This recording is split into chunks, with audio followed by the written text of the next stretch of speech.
All right, good evening, everyone. Good evening. Good evening. I am so excited to be sharing space with you all. We're so excited to have you all here for this community conversation in response to the Hoops exhibition and play that's out right now. Before we even get started with introductions of this amazing circle that we have, you first are going to have Desiree do a ceremony to honor the space and center us. And so if we could turn the floor to Desiree. אני פגיש מוסיק, נדיג'ה מקאז' אג'יג'ה ג'ודם, Nindunjaba, Milwaukee. Hello, my name is Desiree Shako. My spirit name is A Little Bit of Daylight Left, or Sunset Woman. I'm from the Crane clan, and I'm born and raised in Milwaukee. And I just want to say, in Milwaukee, or Minawaki, the good land, as it is known to stay by the Anishinaabe communities, we acknowledge this place as the homeland of many Anishinaabe tribes, particularly the Potawatomi, the Menominee, and the Ho-Chunk people from time immemorial. We also acknowledge the displacement of those people from tribes that were forcibly removed from this land after fiercely defending it. We remember and respect their spirits. We ask them to guide our paths. We also acknowledge our four-legged, winged, hooked, and swimming relatives who remain here, and also those that no longer remain. We extend our gratitude to them for helping us. We honor and offer deep respect to all of our non-human and human relatives today. Miigwech, Pinagigi, and Wiwanen.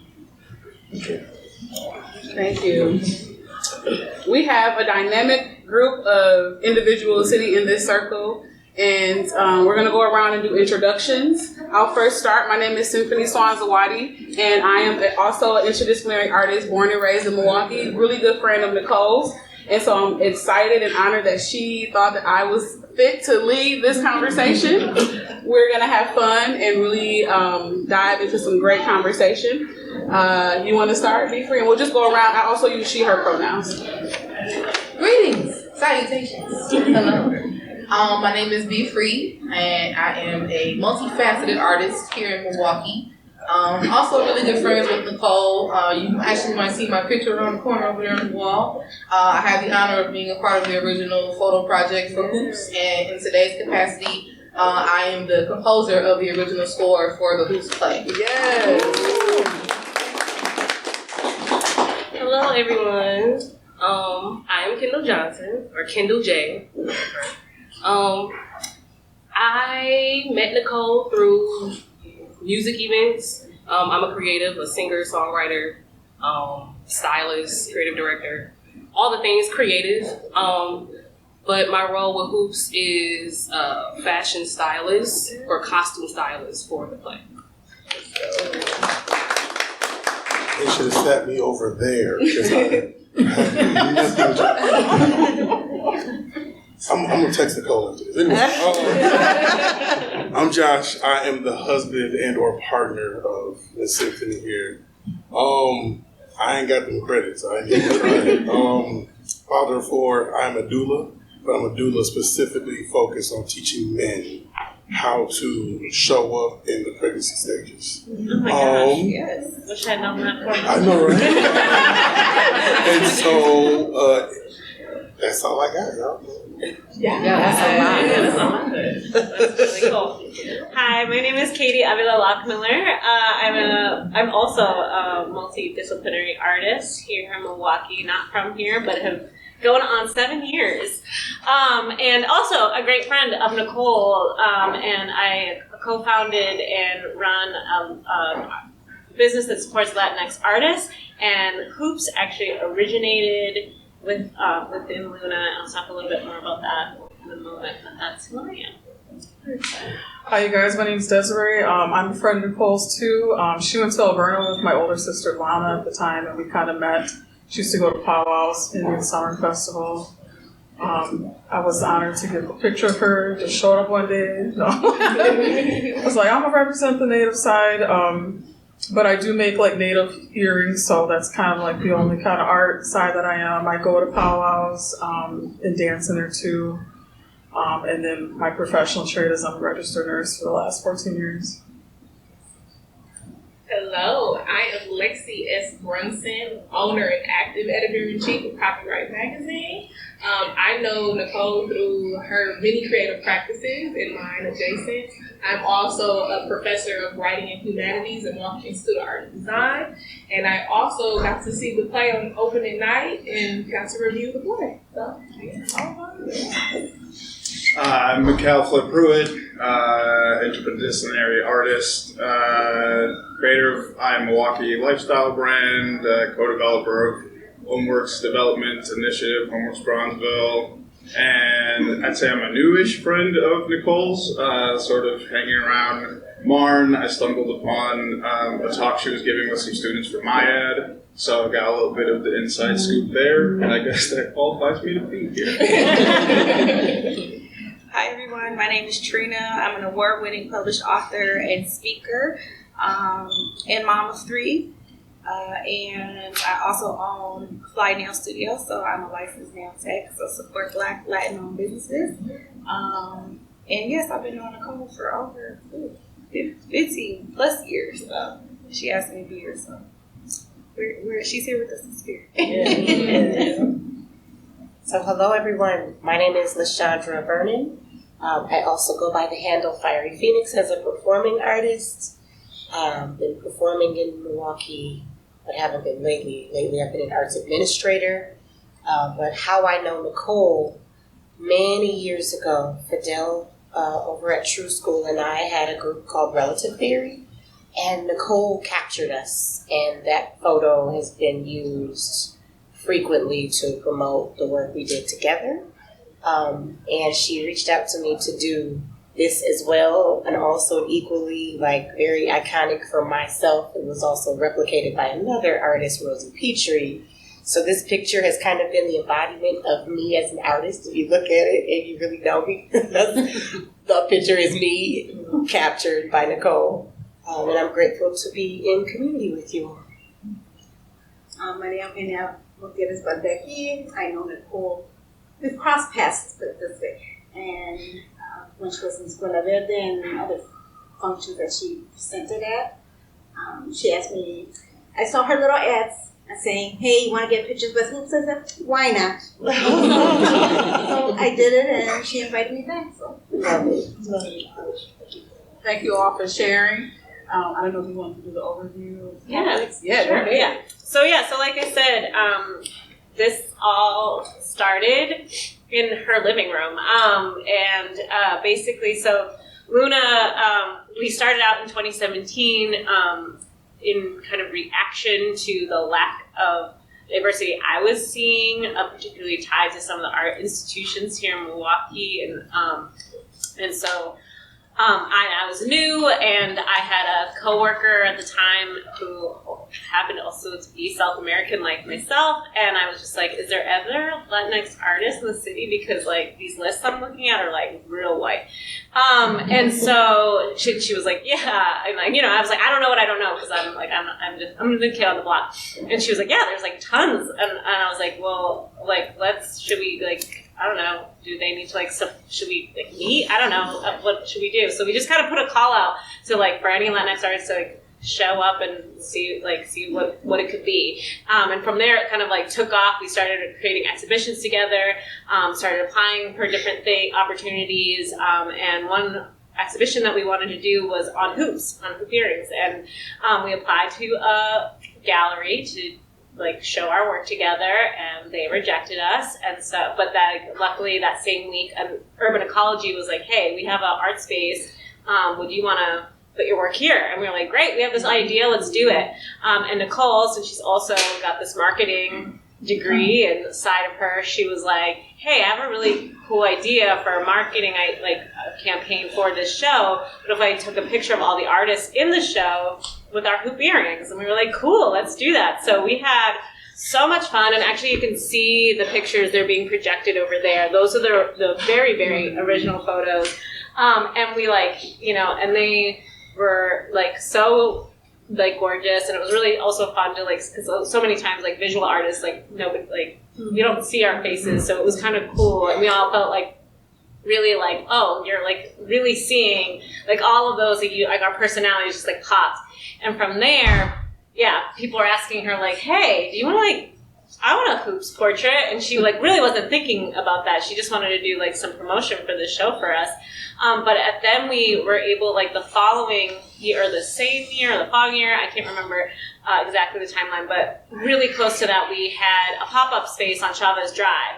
So and that was a really cool space for Luna because we were able to like give space to artists to do their thing. So we had like a bunch of artists kind of like their jewelry lines popped off, like they got to sell a bunch of pieces that they wouldn't have normally sold. And Nicole was like, well, people keep asking me to do these portraits, and now I have this space where, because I'm not going to invite all these people to my apartment. Like, that was fun for you all, but not for everyone else. So she was able to do those first portrait sessions here in Milwaukee in our space, which was really cool. And then it just went viral. Then people started writing about it. People started seeing it, and then she went to Chicago and New York and LA. And then flash forward to like last year when she started working for Milwaukee Chamber Theater. And they were like, because another component of that was she always asked, and she even asked us in the very first, those very first photos, like, what do hoops mean to you? So she started collecting all these stories. And I think, as you can see, she's an incredible photographer. And so the portraits themselves just speak for themselves, but to actually have those written words was really another cool component of this project. So then they started working with a playwright and it like started workshopping, and I just heard yesterday it's like an 8-month process, and usually a new play takes like years to develop, and this took like 8 or 9 months, which is pretty cool. So yeah, so it's so beautiful to see this like idea that like kind of started also just like because it started so much like within community, like we came together as a group within Luna to support each other, and to just really like just to support and like kind of love on each other, and like that this project was born out of that. And I think like as you can see in the photos, but also in the play, when you all go see it, I'm not gonna say if, when you all see it, you will see like that love and support, particularly of women, but also just like of people, is just so strong, and that like kind of like is the glue that I think holds this project together. Thank you for sharing that. So before we get deep, we have another amazing human who just got here. Can you just give a brief introduction to who you are? Yes, I apologize for my tardiness. I am definitely on Black People Time. My name is Radea Ellis. I am owner, operator of Milwaukee, and I'm a researcher, manager at Ubuntu Research and Evaluation. So it's good to see y'all. Nice to meet y'all if I don't know y'all. Excellent. I'm so excited. So now that we have that context, let's get into some conversation. So some of the questions that Nicole and even myself wanted to first start with is, can you all just respond to your initial reactions to seeing this exhibition in this space? And then if you saw the show, your initial reaction to seeing that play. Popcorn. Thank you. I'm sorry. Before I clear my throat. So seeing the portraits in itself is just a beautiful thing, especially in a gallery space, because the representation. So not often do Black, Brown, Latina, Latinx people get to see themselves in spaces like this.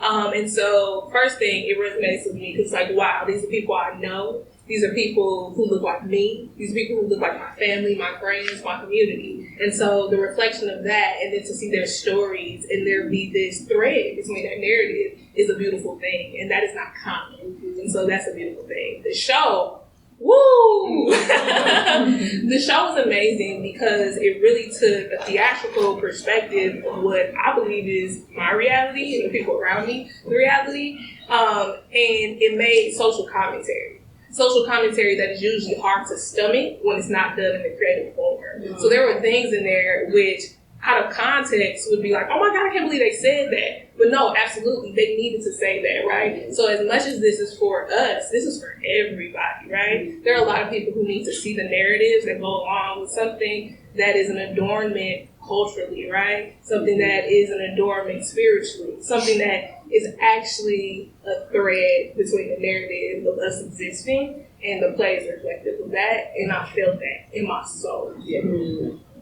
I gave me chills. When I walked in, I was just like, wow, look at all these beautiful black and brown women in their armor. Because that's what I feel like when I don't have my earrings on, because I usually always am in hoops.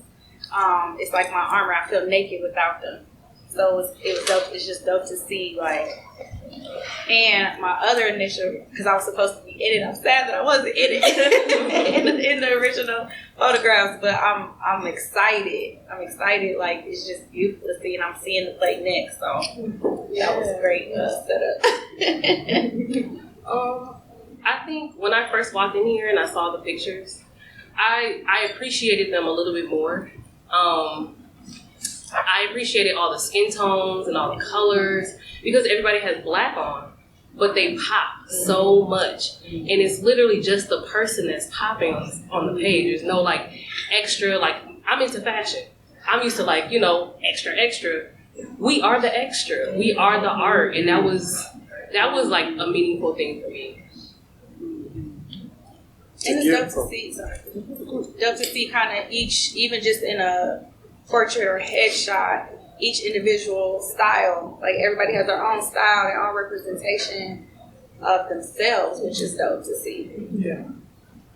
I would like to say the style, like it was so nice to see all of it together, you know, to see all different cities represented. I brought my daughter when we came here, and she identified with that large one. She's like, look at, she's got hairy arms like me. And I was like, see, you're beautiful too, you know, like just to, and so I told Nicole that, and she was like, see, this is what I'm saying, like how it just touches everybody. So I'm glad you said that. I have 4 kids, 3 daughters, and and they come with me to all sorts of arts events around the city. But coming to this one, their eyes got so big just seeing afros and braids and berets and baby hair on fleek, as you know. And that to me was super important because I want them to be able to see themselves in the art world. Like, I do a good job at representation at home, but to come out into a gallery space and see like an artist doing their thing, I think was super special and important as we cultivate, you know, the young folk coming behind us.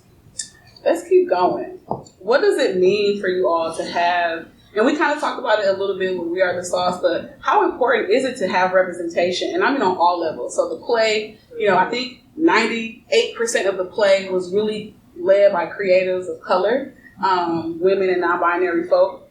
But what does it really mean to have representation like this in theater, in gallery spaces?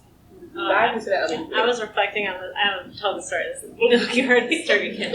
But so I went to school originally for theater, and was like real naive about becoming an actor, and like it was just like in a real bubble. Like I grew up in a predominantly white like neighborhood school, but like I don't know, it just was a bubble, and like I got parts, and I was like, cool, I'm gonna be an actress, and I'm gonna be famous, and all that, and then got like real shocked when I went to like college, where they weren't playing, and they were just real straight up just real racist, and in a way that where like I was like I could get like made or and like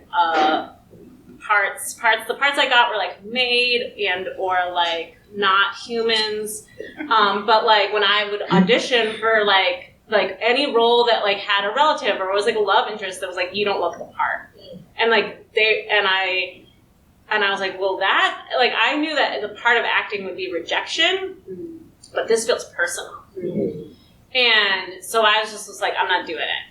So I just like, I kind of was like, okay, I'm going to do more of like the theory. I'm going to like think about directing. I'll think about like taking a step back, like, and be kind of, in the background. But also like, how do I change that? So also education is like a big part. Like, how do I make it different for someone else who doesn't have that experience? So I teach at UWM in the theater department, and like I'm screaming about diversity all day long there, and have been able to direct some really cool shows over there. which is great. And I actually was also able to bring one of my students, who happens to be Latina, to the play on preview night. And it was just really cool to sit there with her, like next to her, and like together see ourselves and see our stories on stage. And to also know that like you don't have to quit, and you can't, like, there are roles for you, and there's gonna be, when there has to be way more, but that this is happening. And so it was just like this really special moment. And also I got to bring a bunch of like the other artists from Luna. So it was just like this very full circle moment to sit on stage and to hear this stuff that was like really, just to hear our stories on stage, and to know that like, I'm not like 24.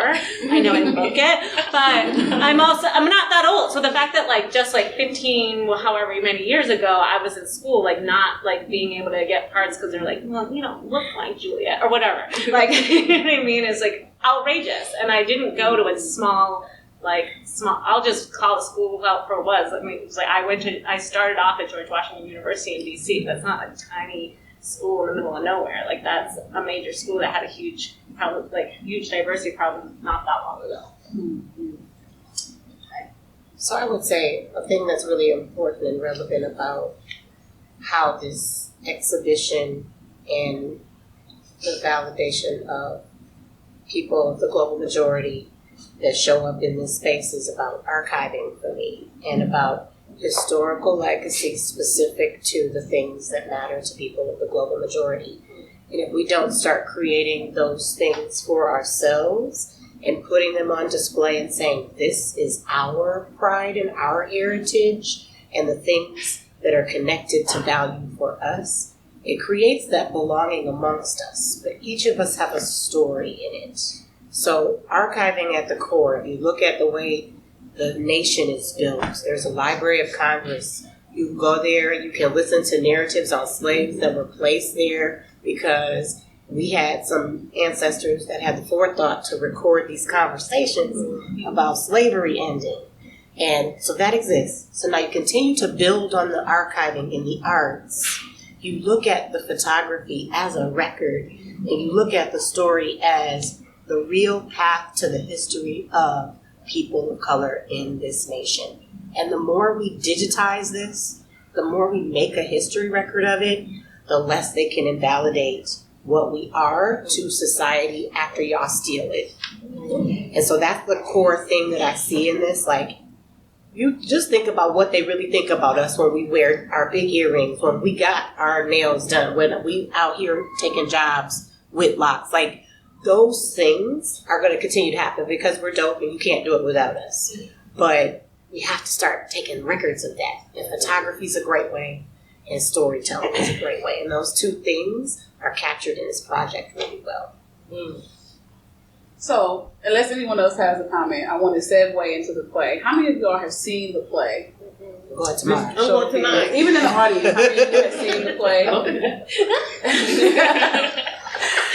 We're going to dive into a few of the things. No spoilers. Okay. But I think there were some really... we have to go see it. Come on now, people. But there are some really great things that pop up that I think we should talk about. And I think one of the things early on in the play talked about hoops as armor. And you mentioned that even in your introduction. You talked about it being like your armor. Can y'all talk a little bit more about what that means? Dive deep into that. It makes you just say, here I am. Even though I'm dressed like this, you don't know what I got on. But let me tell you, I have earrings. Why not? And they're hoops. I'm not the big kind. That's not. I'm small, but, I have them on. And to me, it's like, yeah, I'm here. This is me. Deal with me. How I am, where I am, and take me as I am. I will take you as you are. And the play sort of tells you that in the story with line, which is nice. And relatable to, I think, to a lot of people, because I think it touches on different aspects of why. And it just brings it all, like, we're all different, but that's one thing that we have true to our core. I think the show does a really good job of showing how transformative the armor can be too. Because while there are moments where you might want to be like, here I am, look at me, there are also moments where you just want to it to kind of be like a camouflage. Maybe you just want to have some sort of a presence. I think that there's a lot of moments where you kind of get to see the versatility in how the hoops can play on our different moments of emotion and vulnerability, and really being able to highlight the diversity of its abilities. I think is something that I personally took away from the script.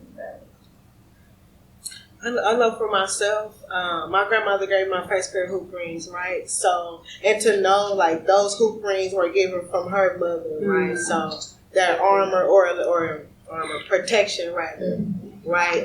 I felt that as soon as I put them on, they was gold too. She made a point to say like, these real, and they will. Thanks for that, Granny. You know what I'm saying? Like, and I appreciate that, you know, in terms of like knowing the history, knowing the style. Like, oh, I like these too. So knowing like my great granny had some style to her. Because by the time I sent her over on them, she was wearing them gowns. You know what I'm saying? So to see her in that light, or to see a picture of her and those like, okay, I'm finna mount up, and then like had that same energy in that picture, like my grandma had in her picture. Like when I put these on, I'm gonna have that energy on me, embody that, or look like how they did. So yeah, I'm sick of that. To add on to that, so like you said, it took 8 months for us to really write this play or whatever, get our ideas out. There was a moment where we all put our heart in the room. And we were all crying, and we were all talking about our grandmas and our aunties and our mamas and our sisters and blah blahs could be woo down the street that we looked up to. And we didn't realize, or we did realize, that we all were looking for something to get us through. And even when we didn't have our hoops, the person who we looked to had hoops. And not to give away the play, but if you look right here, I put hoops here. And this is just for the people that didn't see the play. They won't show up like this. But in every single scene, there will be hoops. In every single item that the character is holding, there will be a hoop. And that was because of the armor. It's when I'm in school, and I got my backpack like this, and I'm a little nervous, I still got my armor though, you know, or I'm starting a new job and I'm nervous, I still got my hoop on my chest, and it may not be visibly there in real life, but for the play, I wanted to take that same idea and kind of put it so you can see it, you know what I'm saying? Yeah, absolutely. Yeah. Thank y'all for sharing. I remember my mom had MS, and so there was a point where her hands didn't work as well. She stopped wearing earrings, and that was the moment that she gave me her real gold hoop earrings, door knockers too. And I only wear those when I really feel like I need it. I'm cool with my fake ones. But there's something special about that transfer of power, really, that I thank you for sharing that. Another topic that came up, and I think we can get into some real conversation here. There's a point in the play where there's this historical context being brought up, where it's like the history of hoops. You know, historically, going way back, right? And then it's framed with a more current, contemporary conversation, hip-hop. And so with it being the 50th anniversary of hip-hop, let's talk about that. How did you respond to that, if you saw the play, or just knowing what you know about the history of hoops, and let's just go into that. That was one of my favorite moments, because that anthropology upheld by what is now considered pop culture, because it is around the globe, right? It has taken over a global narrative, hip hop has. I think it was really important to note, like I like to use the word adornments. These adornments have been appearing in our culture, right? Our diaspora, our people, the continents we originate from, it's always been there. It's always been there. And then to bring that full circle and to know that we're bringing back this kind of adornment, right? It is at the top of the forefront of our styling, our aesthetic. It brings it together, right? Like, it's not on us, it's in us, right? Right? And so when you look at it that way, like, it's very natural for us, right? I'm not questioning why we're wearing hoops. I don't question it, right? It's like we're supposed to. Like, it feels right? And that kind of shows, like, yes, because it's in you, right? It's in you, it's there. And so that part was, like, really impactful, because it says, like, both can be true. They can be part of this newer history and a part of this ancient history. It can be a part of how you address yourself now culturally and about your ancestral lineage. It can be about both of those things simultaneously. And I think that was a really clever way to approach that both can be true at the same time, and you should be proud of both and honor both.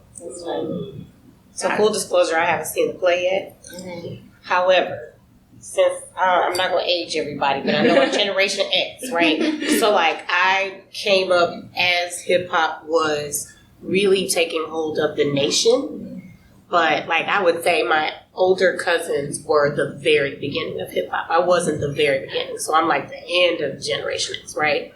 But I look at it as the way I was raised. I was also raised with elders who were jazz musicians. And Milwaukee's hip hop scene has always been super dope, has always been very powerful. Like the way that hip hop hit Milwaukee in our campuses was what really solidified that I was like, I could for real be an artist, right? But my elders, being a child of many generations in Milwaukee, were jazz musicians. My whole family were performing artists. And most people of color that lived in Milwaukee for generations, they were doing that. They might have had a job too, right? You got a job during the day. Your side hustle is you hit the juke joint, you lay across that piano. And hip hop did the exact same thing in this community, but with just reclaiming jazz, because jazz left us again, back to this point of things being stolen from us. Black folks ain't doing jazz like they used to, but invented it. Now we're back owning hip hop. I don't see it getting co-opted, but so you get to this relationship to the adornment. Like, what's my favorite thing about that relationship is it's in all those things, right? In jazz, and jazz was not just black people. Let me just also add the Latinx community was like, it was a fusion that happened amongst all of the cultures of the diaspora. It's still the same thing, but it's also different, right? So as every generation gets a hold of it, it looks different. I think what's dope about it is that handoff. Right? So like the earrings I got from grandma wasn't as big as the earrings I got from mama, but them earrings I got from grandma, I got that conversation about, now these real. Add these to your insurance. Like that was this relationship. They was for real about it. I was like, how much I'm gonna get for these for real? But these were the conversations. Here go my fur. You know what I'm saying? Like these are the other conversations. The furs were purchased. When you get into the economy of what we were doing with buying adornment because it was hiding our money, our wealth. As we moved, it was a way to, here, take these, you can pay for something with these in the future. Like these were real cultural hand-downs inside jazz, then inside hip hop. It's different today, but that don't mean it's lost. It's just different, right? So now as I'm like aging out of what's cool and hip, and I got adult children and whatnot, so now I know I'm full auntie, but I'm watching it morph, and I'm so proud of this group because there's so many talented, continuous hip-hop things still showing up. You can't kill it, no matter how hard you try. It's organic, and it's generational. So everybody, your grandmama, your uncle, somebody did something dope in the arts, and it was handed to you, not necessarily through that specific transfer of the armor, but spiritually. And that armor activates it. So every time you lose an ancestor, you're activated by what you were handed. It's just a dope thing to really look at the circle of it. It's this 360 happening, and it's still a hoop. That's a hoop. Ooh. Ooh. You see what I did there? Go ahead and drop it. Everybody go home. Well, put a beat on. No, I'm just kidding. I was going to say, also not to date myself, but I grew up in the 90s. And even watching, the box, I don't know if y'all remember the box in Living Color. So my book is actually all hold together. Yes, we all know the box. So I call everybody that knows me knows my brand is Fly Girl, right? Yeah. And it's hip hop to the core, and right. That's how I show up. Like, okay, everything I do is a little fly with a little finesse. Growing up, but it was kind of this like duality because I actually went to school in the suburbs with like all Jewish kids, but then I was growing up in a project, so it's like, who am I in these different spaces and how do I show up? And even like growing up working in these like corporate environments, I would not want to wear my hoops because I didn't want to show up and be too much and be too extra. And then it got to a point I'm like, no, I'm wearing my earring, I'm putting on my red lip, like this is me. Listen, black girls with black things. So definitely like growing up again, a child of the 90s, and I'm glad you went there because the play also goes there. okay. And I haven't seen it, so it's kind of dope. It really does a beautiful job of like storytelling the experience with hoops. And so let's go there. Let's talk about professionalism because the play definitely takes you on a journey of like how we show up in those spaces. So how do y'all show up in the workspace with your hoops? Talk about that journey. Yeah. Okay, so I'm very fuck that shit. Fuck that shit.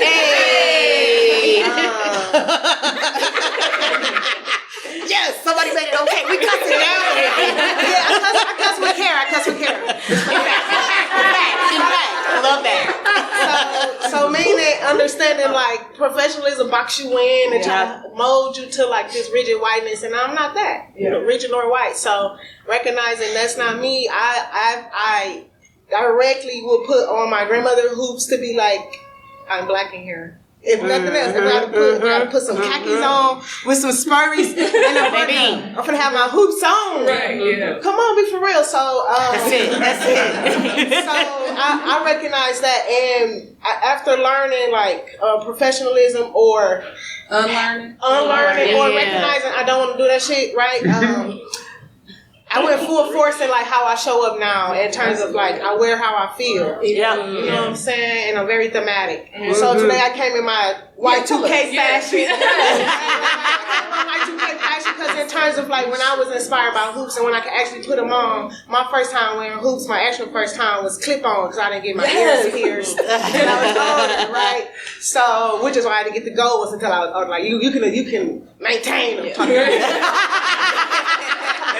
know what I'm saying? So it all makes sense, but recognizing that, no, I am very much so going, if it's a dress code and I can't get in without abiding to that dress code, know that I ain't doing it. Yeah. You know what I'm saying? Like, if it's all white and it ain't my mama party and she say all white, I'm wearing all black, red, pink, purple, something. You know what I'm saying? Like, and know that about me. You know what I'm saying? And if you know that about me, don't invite me. Talking ass. So just know that. It's okay. And that's bad on that. Because I'm showing up as I am. So, and that means how I dress for sure. Because that's like one of the first ways I can communicate who I am. I just want to be clear, you can conform to all society's norms as a person from the global majority and still get played. So why waste your time? Professionalism. Ooh. Well, I know I mentioned that I'm a college professor, right? Yeah, right. So I just came from work. This is how I was at work. And sometimes it's even more urban, more Afrocentric, more whatever. But I make sure that I ride like this, right? I'm going to wear my hoops. Even in my interview, I'm like, just so y'all know, I'm the kind of professor that's going to show up. Hair going to be curly, maybe be in some box braids. Maybe I'm going to have on my hoop earrings. I'm going to have on gold chains. Like I told them this. So they wouldn't expect something else, right? That's it. Because I'm me. No matter what I have on, I'm me. And that's what you're getting. So professionalism should have nothing to do with your appearance as long as you are not nasty. That's on another note, right? You shouldn't be nasty. You shouldn't be fucking up the place. But historically, our aesthetic has been called unkempt, right? Unprofessional. You know, why do you look like that? Well, what do you mean why do I look like this? Is what I look like, This right? is what I look This like. is what I look like. And so I believe in showing up as your authentic self. And so if you're going to adorn yourself with some hoop earrings, do that. And I'm on the end of the spectrum where I say the bigger the better. Right? And I wear them even bigger when I see people look crazy. You know what I'm saying? Is there a problem? Like, right? Is there a problem? Because professionalism should be the ideology of you performing with the tasks that you are there to do. That should be professionalism. Accountability for responsibilities. There you go. And I think that the way you present yourself authentically should be noted as you coming as yourself and you giving your all. So when I show up in my full self and nothing less. Mm-hmm. So this is professional to me. My hoop earrings are professional, and I wish somebody would tell me otherwise. So we got some folks on the panel who have not shared anything yet. I led and told y'all I wasn't saying that. I was very clear and concise on how this was going to go. Right? Like professionalism, especially as a black woman, I would like to know what you guys think about it. Absolutely. What you've seen. Like professionalism without trying to rub buttons the wrong way is a construct of whiteness. Professionalism means nothing to me in the realms of how people see me. Professionalism is how I show up and do my job. What about these hoops, though? Now, as far as hoops, locks, everything else that belongs to the diaspora and the people of other cultures, my daughter's crying, so my daddy hears it. I make it a point to be very real with my daughters, especially, that you are not what you wear. You are not what your body has on it. You are what you do. My daughters are now getting to the stage where they are following mama and putting earrings in. And I'm going to support that move because of the cultural... The play taught me something. I had to be very... My wife tells me to always lead with curiosity. There it is. I had to be very curious at the play, and I had to put my patriarchy to the side because I don't know. I don't know, right? And to hear the stories of what women go through to protect their honor, to hear the stories of what women go through to have the right to show up as they are, and I just do it unapologetically because that's all I know. I don't have to fight for that. And I wish you would tell me to cut my locks off. I'm going to look at you like you're crazy. But that's not the reality of the adornments that we're talking of. So I made it a point to learn that and to be very clear and concise with my daughters that no one tells you how to show up. You define that.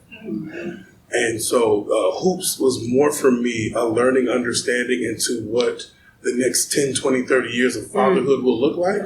Because I got a 2-year-old who's going to follow me. Get ready. So for me, it was a lesson, right? Because I have stamped a quote that was given to me, and it's, listen to black women.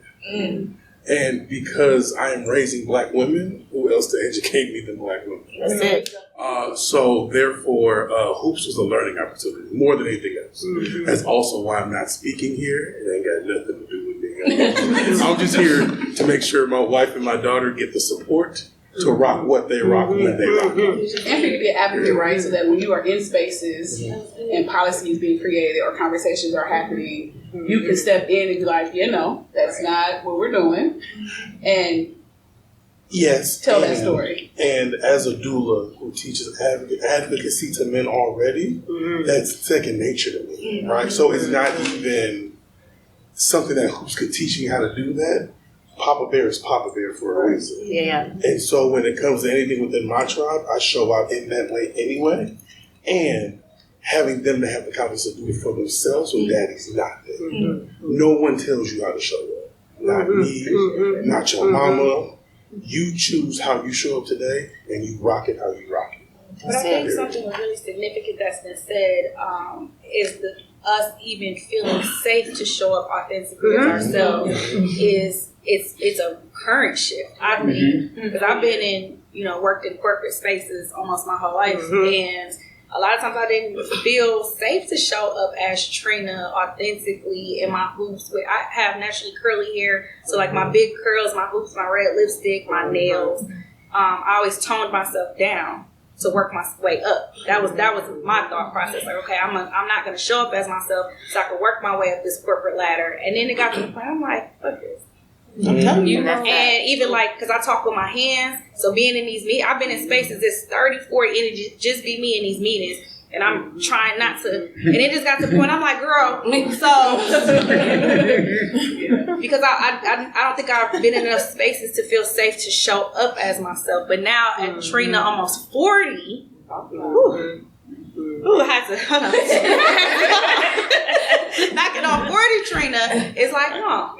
This is what you get. I'm myself. I'm showing up as myself. My hoops make me confident in who I am and that I'm invited to these spaces because I know what I'm talking about and I'm confident in myself. So just having spaces to feel safe to show up. But even if you don't, do it anyway. Do it anyway. Just to bring it, it's kind of crazy how energy works.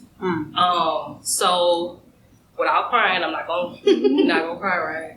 Right? I can't cry. It's crazy how energy works.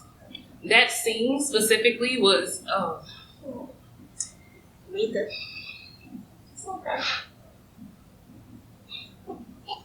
I gotta tell the story. It was really nitpicked. It was nitpicked, and I had the character something different, something I wanted, something I saw as beautiful, and I ended up putting the character in one of my grandmother's blazers that I just had, and I just wasn't going everywhere. But I thought it was fly, so I was like, I'm gonna keep it. I'm not gonna give it away because it's my grandmother's. But my grandma was the type of Black woman who was very professional, who was very successful, who made it to the top without being Black though, without being herself. But she never let you forget who she was. She was like, I did this as a me. I did this. So we, as my family, have carried that you work, but you have to be professional. That was the idea, is that the only way to make it was to be professional. I think it's a really important thing that we're not saying out loud, and I just want to say it for any whiteness that's in the space. And I think what's important here is we as people from the global majority practicing saying this as much as possible, because this is the words that I want to use about what we are. But we in the global majority are not safe in these spaces. Right. So we don't need to pretend like we are when we're not. Right. And our elders and ancestors paid a price in code switch land that was so stark, so deep, so embedded in almost Stockholm syndrome, that they struggled with embracing the real Black woman that they are. And so when we deal with that, what we really need to be always elevating is we are our safe spaces of belonging, but when white people are alone, can we trust you to be the ally you said you were when we were all in this group? Because the problem often shows up after the people of color have been dismissed from the spaces where they just don't like that thing. And that thing is a list. It can be the earrings, but it could just be you say something that people don't want to hear, and it's easier to get rid of this and then so that's how we all end up divided. So we have to think about that. And when we're having these conversations, whiteness needs to really let itself go, because you don't even really exist and you're only activated to destroy the whole human race, but you don't realize it because there's so many bodies that would come before you are on the menu. So I just wanted to say that in the space because y'all recording. And white people love to watch us be happy. They love to watch us enjoy each other and figure out how to destroy us from our joy. And I just need to say out loud that we can't let that continue to happen in these archives. And I do want to piggyback and say that she did allow that to happen. And she was successful doing it. And she made a lot of money. And she was, I don't know if she was happy, but she did her thing, and she passed down that same thought process to all of our family members. And for a long time, I straightened my hair. I listened to only rock music. I was the emo Black kid for years. And in order for me to break out of that, and there's nothing wrong with it, but I was doing it for the wrong reasons. I was trying to be white. I wanted to be accepted. I wanted to love myself. I wanted hair down to my back, straight as a bone. And in order for me to break out of that, I wore hoops. I literally used to wear all black, but I used to throw my hoops on like, okay, you can't unblack still yourself, real so here. throw that on, you know. And then it slowly became a thing for me. And I think that moment had to happen. And B knows that moment. That moment in the play where we had to make that choice to change this costume into this random blazer that I wasn't thinking about adding to this play because it's my grandmother's and you better not mess it up. It became one of the most flyest pieces, I feel like, to me. But I really do feel like it's an energy thing where I allow my grandmother to almost have permission to be herself. Ooh, okay. Yeah. Wow, that's good. That's So, real good. Let's go there. That's not on my list. You know, I made my overcards. I love your overcards, though. I'm living for it. I wanted to say I have to something be so right, but yeah, go ahead. So I think those generations are that you know, especially like our parents, our grandparents, like also though extending them grace because that was probably her way of survival. It was and survival. she wanted you to survive. So like this is how we got to show up, and so it's dope now that we're here and we're like, no, we're not gonna do this. So it's like still extending them grace, which I'm sure you do, but like also understanding like, okay, this is the only way we gotta assimilate so we can survive. We just trying to live. That's hard. Yeah, it is. I'm there now, right? My mom, without saying this, is a very well-known principal in the city of Milwaukee. Retired, has probably reared half y'all kids. Like that's mama, and she showed up as this at work, and then we got the backlash for the blackness she couldn't show, and it became very harmful, very traumatizing, and as a parent, having to unpack that so I don't do that to mine was the result of her not being able to be black, right? My mama had short curly hair. She had long weave every day at work. And you knew why you put it in your head because you had to be the principal who showed up to fit this box. And at the time, I didn't understand what it was until I got older and had kids of my own and was like, I don't care about the box you want me to fit in. I have to fit into the box to show my children what radical looks like, right? And so, yes, giving grace, but damn, it's hard. It is. Because I had to deal with the black backlash that no one else had to deal with because you pretended all day to be something you're not. You know, it's wild though, we all dealt with it. It just was a different package. And we were taught inside this conditioning to feel like we were the only one feeling that. Because we all felt that. Like blackness and ethnicity outside of the definition of whiteness, period. So let's just call it what it is. Was something that every culture had some sort of version of whitewashing. It just looked different for each one of us. You know, certain communities would give an Italian spin to a Mexican name, right? Like it was all these things that were done in the core of that. But we have to forgive those ancestors who struggled through shit we wouldn't get killed for. We'll still get killed. Let's keep it a buck. We can still get murked. But the things they would get killed for then don't look the same. And they have to work harder to create a space to kill the way they did back then. So like that key thing, they had to pretend to get through moments in ways we don't. We are indignant like we are because of the shoulder stand. And that's the blessing inside the spiritual part, the shoulder stand. Because I am a ridiculously unapologetic black person in every space I walk into, and I dare one of y'all to say something because I got all these ancestors from this land here. 5 generations in this place means y'all can't really tell me nothing. It's an ancestor in the room with me at all times. And that's the thing. Go ahead. Okay, I'm gonna be concise. Are you? No, I'm gonna try. So you asked a long time ago, what are your first impressions? Listen,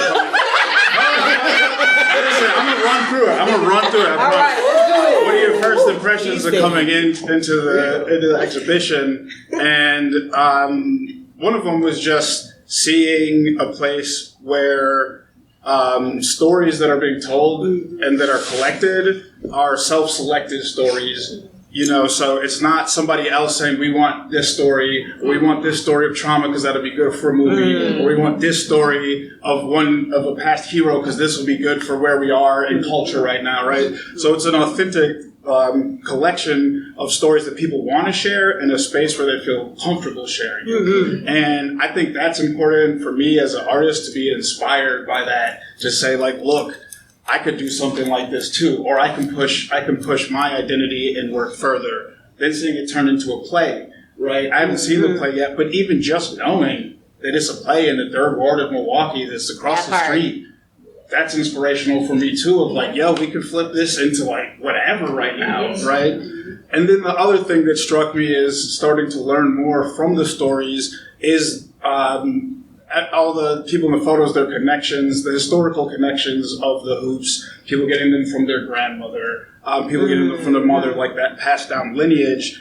And, there was a point in high school where, I'm super hip hop head. So high school, I'll date myself a bit, had Tim's on, some sweats, a big Echo hoodie, and I was like, I need to be a little bit more fly. So I creep in my mom's bedroom, she got all these, like all her jewelry hanging. And I put on this one necklace, and it's just like big chunky beads all over it. And I put that on.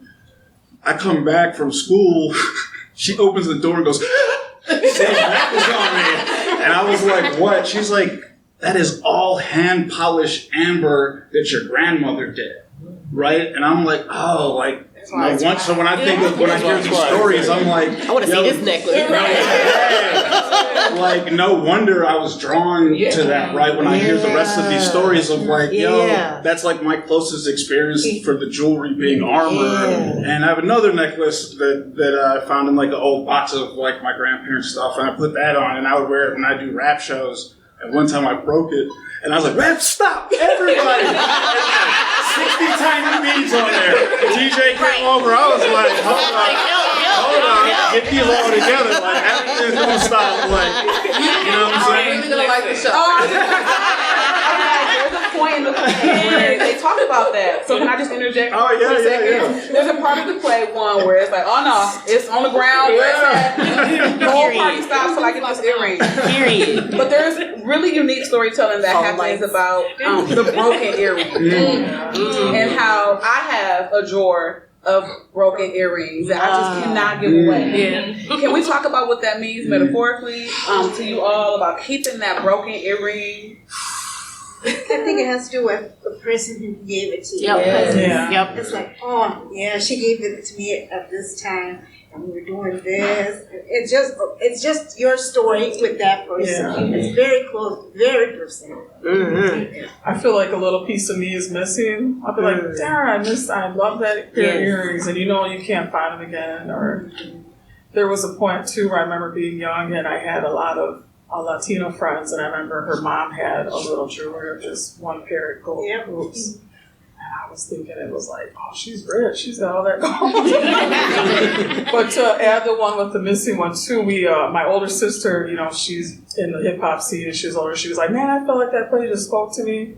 And there was a part where it reminded me of her because we were swimming in Devil's Lake once and she lost her damn hoop earring and we were trying to snorkel. The water's all murky and I'm like, and she's like, my earring. And we couldn't find it. I don't know where we kind of drifted off, but I was like, I said, see, we're in them damn hoop earrings in the water. It reminds me of hope. Because I'm like, I'm going to find that earring. I'm going to keep it. What I'm adding mine to is mixing up the ears. Oh, this one will go with this. Smash them up. I started adding mine to hats.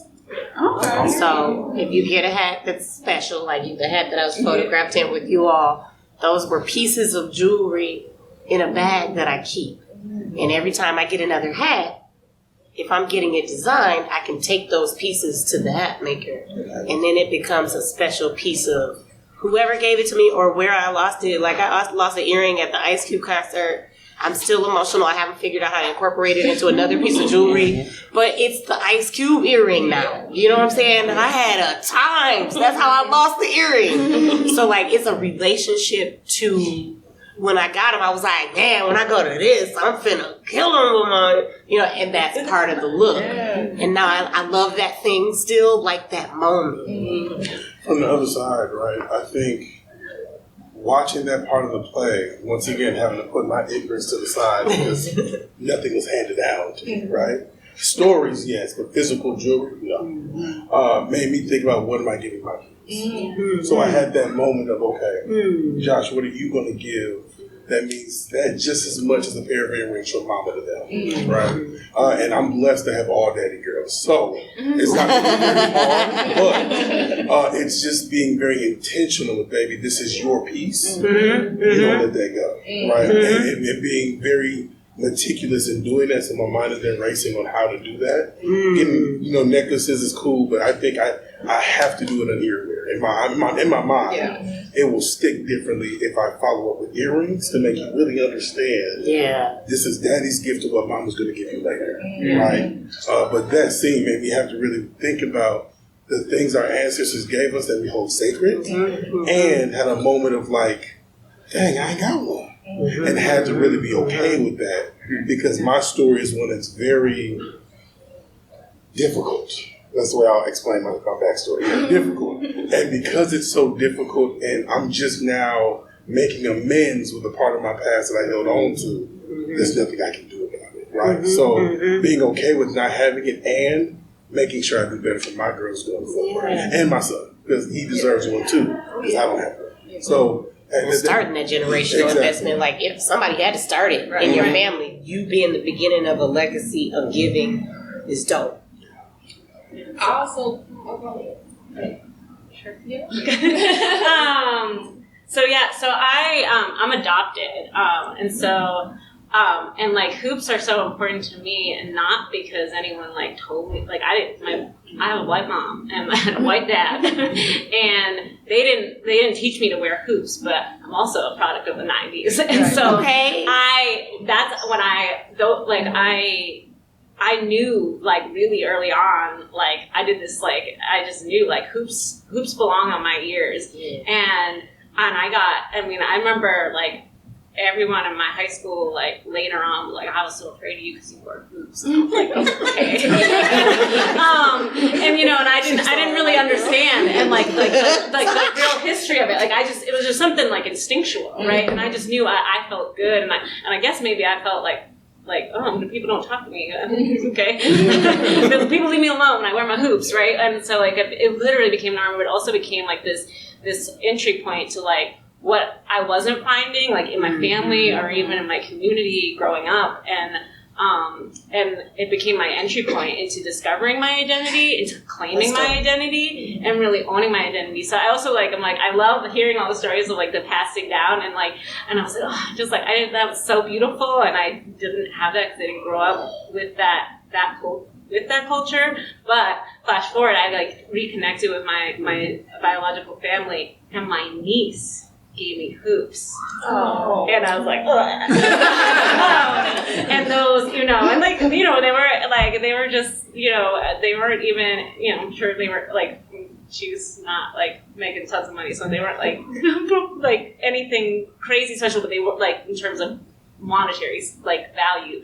But like those hoops, I'm like, these have a special space, and because this is the first time I got that, like, oh, my family is giving, my family is also accepting, and like we got that exchange. And so and so I just always I think like hoops of like just it's entry excitement. It's like I didn't even know what the meaning of what they were when I first started wearing them, and but that was like that grew and like grew, and I love hearing all these stories of like how important, because like something in like little teenage me knew how important they were, but it took like a while to figure out why. I was like, you won't catch me without my hoops on. Right. I don't care. Not these white people. I didn't have a lot of stories because I grew up in an all black family, but nobody gave me like special hoops. But I was one of those people that had their ears pierced when they were baby.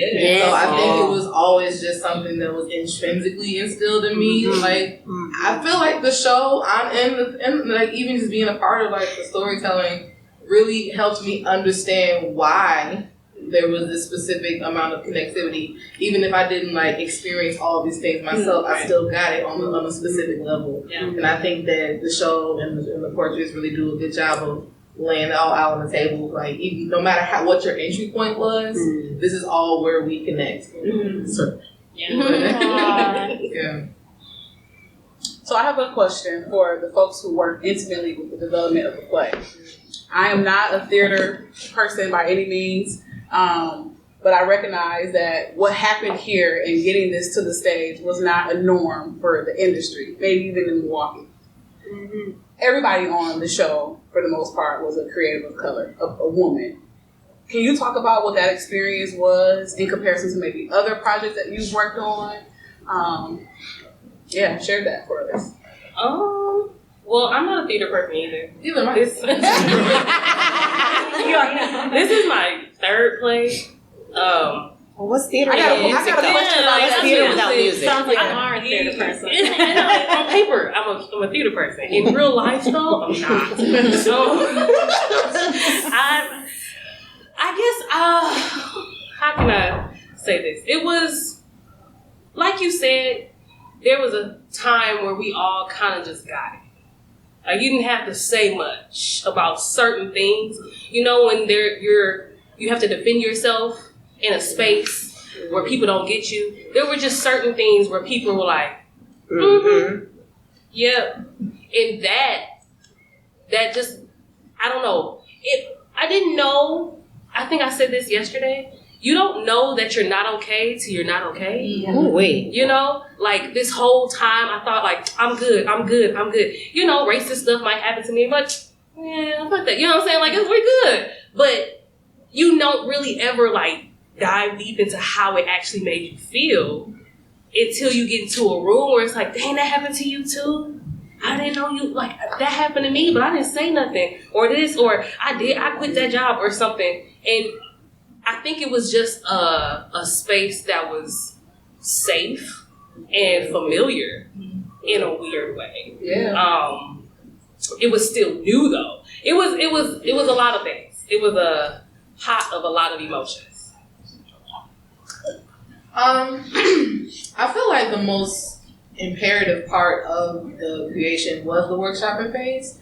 Because we would say we're not theater people only because like we don't work fully whole time in that capacity. She's done a lot of work with Black Activity, with Black MK, and I've done like specifically music things. So this is both of our first times being in this full capacity like that, but we were specifically commissioned by Nicole, so we felt like a very specific weight and a very specific responsibility and a little bit of fear with not really with having our background experience, but not really being sure how we were going to approach it. Yeah. And I feel like the workshop was the moment where everybody could kind of just let everything down. Like, we're all approaching this from the same vein. You guys are from California, you guys are from Milwaukee, like you're from whoever, but we all understand what this scene means, and let's all like tear that or dig that apart. Like, what do y'all really think should go be expanded upon that? I really felt like the energy was always infused from day one, and I would like to believe that that carried on throughout the rest of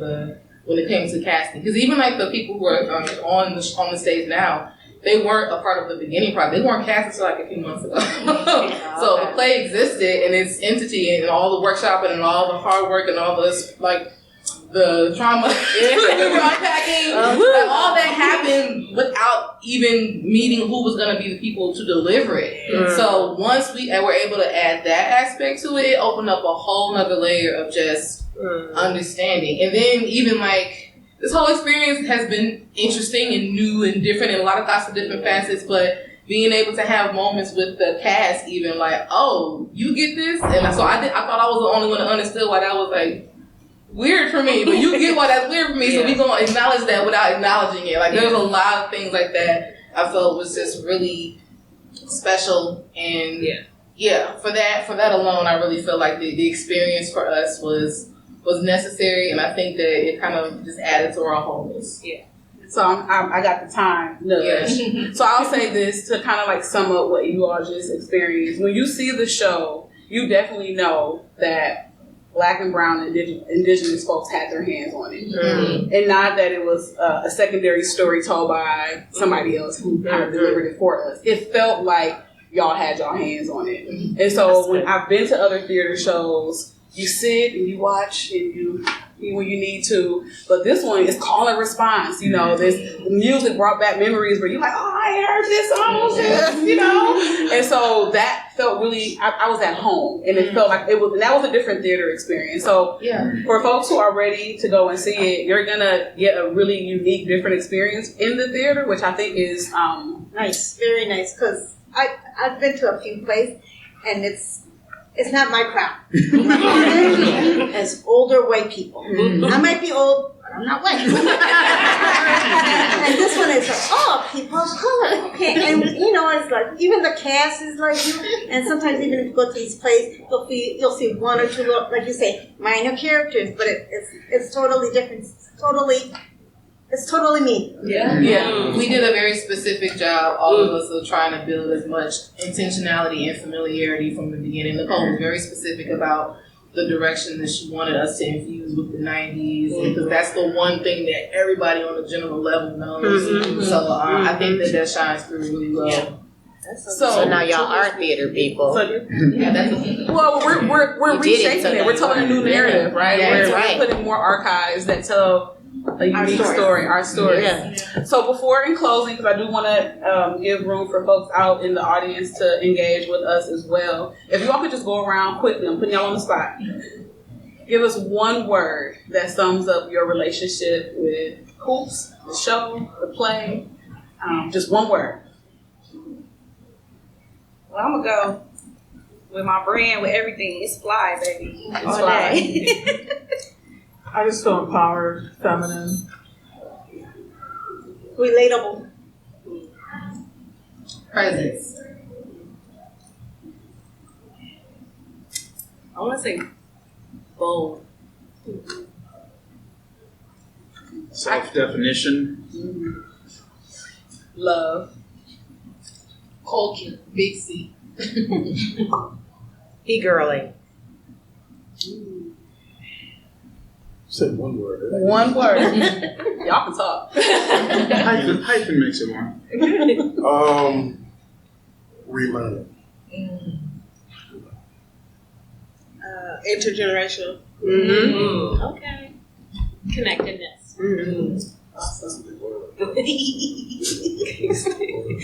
I want to open it up to the folks out here. Any contributions or questions or aha moments, wonders?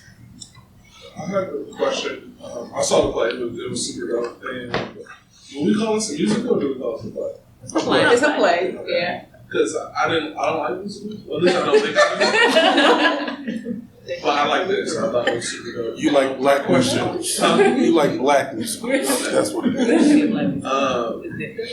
There's a bunch of different stories. I don't want to give it away. I know you can see it. But in this particular moment,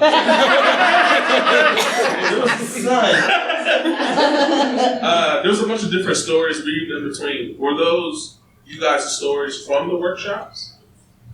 Those are the stories of from these people. But we almost put all the stories in a pot, and then because all of them related so much, then we cast them as individual characters. So like there's characters named Chicago or Portland or Queens or what else we got?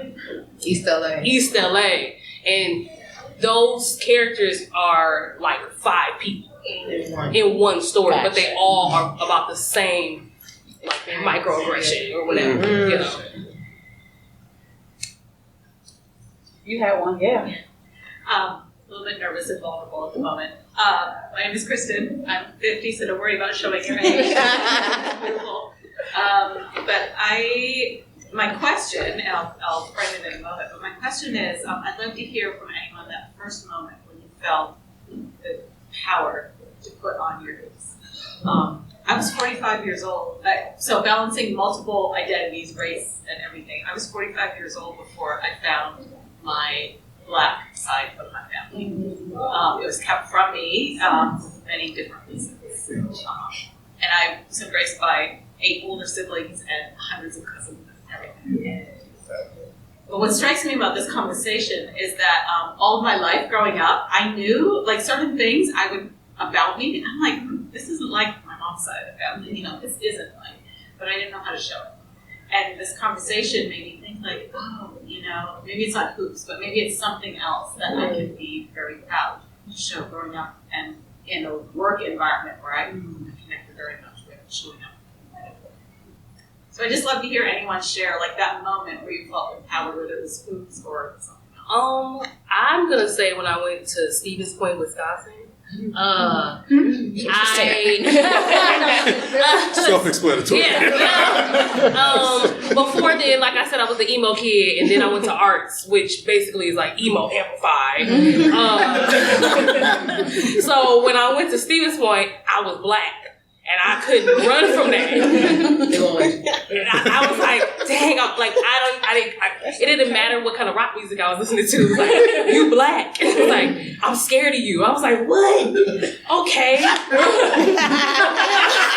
was crazy. So then I was like, okay, to be scared of me. And I started wearing turbans, and I started wearing boots, and I started wearing boots and combat boots, and I was wearing army fatigue, and I was like, and I went real hard, in college. Usually that's when it happens. But that was when you couldn't tell me nothing. And even when I was looking like bummy and I had like sweatpants, I had my hoops in, Right. And I was like, you still can't talk to me. If you want to categorize me, you really just categorize me. What's up? And I think that was like my first moment where it was like, it's kind of some power in the way I'm like moving and dressing and whatnot. I'll say, like, I remember I grew up with that professionalism, like the way you show up. And so hoops was too grown. Like, I couldn't wear hoops when I was a kid. And so I remember being in Claire, I was like, Mommy, can I please get these hoops right? She's like, no, that's too grown. So when I hit 16, that was when I could wear my, so I knew the power was there. And it just felt like I was just it was like a magnet. And I was like, can I get some of that power? Because I would see my older cousins and my aunts put on those hoops and that red lip and hair flip out the door. And it was like, I want some of that. But when I turned 16 and I put them hoops in my ears, because I couldn't get my ears pierced, that was too grown too. And when I got my ears pierced, that was the first thing I did was get me some hoops. And my husband will tell you, I got a whole little DIY earring hanger joint. Jesus. Okay. And everywhere. It's not, I don't even know where I got it because all I wear are my hoops. I just want to add for the hip hop perspective, and we in the same age group, sis. For me, it was a combination of Roxanne Shantae's lyrics and MC Light's lyrics. And when you throw on some door knockers, there was two kind of ways you threw them on. You either threw them on with the LL Cool J energy of I'm the flyest chick out here and I got on 2 pair. Or it was the paper thin energy. That's where my hoop lived. When I threw the hoop on, I could hear that turn in my head. Because now that meant, walk up on me, sir. When you say love me, it don't matter. Like, permission to be feisty and being like a kid that I was a mouthy kid. So like, it gave me this permission because these B-girls was out here saying this in the music, and I felt the same way. Yeah, it don't matter what you talking about. and here go my door knockers, and I'm hot, and you not, and I'm not gonna holler at you. Like, it's the vibe. and it's really what the earring does. Like, the earring gives that energy of, I'm hot. My girls have their ears pierced. They're 10 and 9, my big girls. And they know when they're getting ready to go somewhere special, Mommy, I put on my hoops. And I got a little, dime size hoop that they get to wear. Because, big size is still too grown. Right. But you can wear the little ones, Yep. And they know, like, that's do pediatricians still do piercing? So, tattoo shops are the better option. Because I just need you to know I got mine pierced at the dot. So that was going to be what I don't know if that's still a thing. I got my ears pierced as an infant at the doctor for the first time. So I've been wearing earrings since I was a baby. Right. And it was always something that I always wanted to wear, the bigger earrings, the big hoops. But I had little baby hoops. And so it was just in me. But when I got to make that self-selection, and then I got my second hoe, when I was 5. because my mother always was like, I always wanted a second hoe. I never got it, but I feel like the younger you get it. So here, I'm gonna get you another one. So then I wore my hoops in the front and my studs. That's right. Standard back. Right? and I felt like I was somebody when I had on my earrings.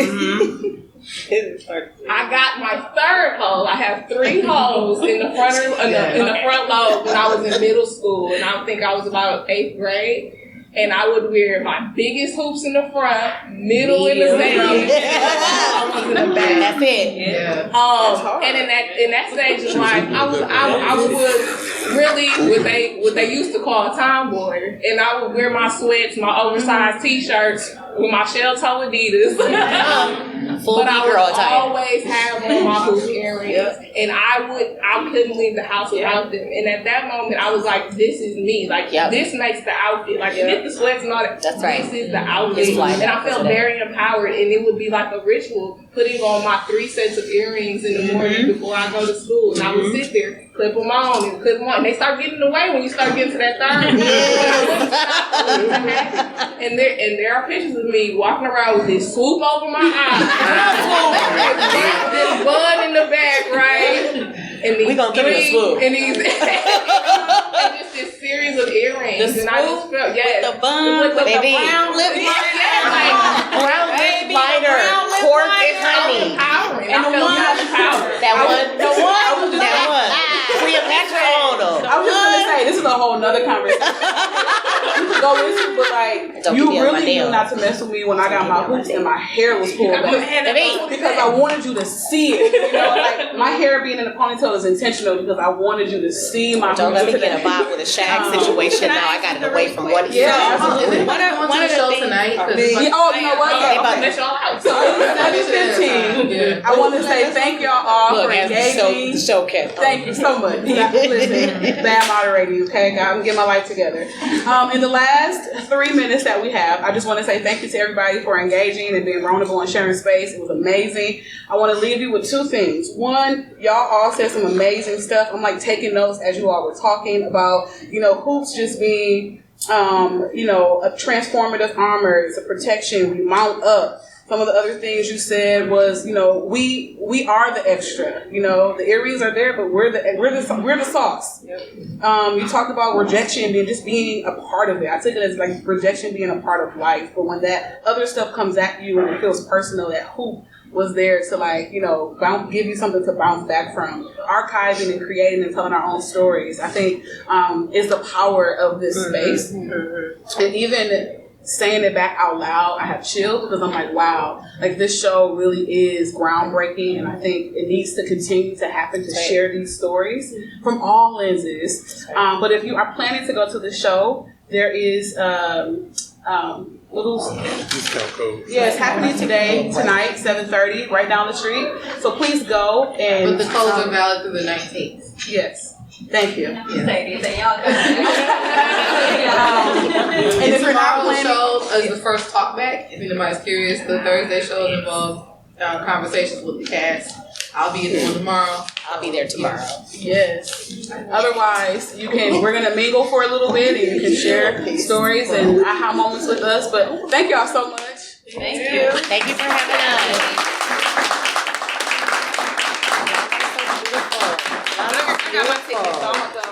Yes, I'm hungry now. Show. Awesome. Okay. I cry every time. That means you can. I mean, damn.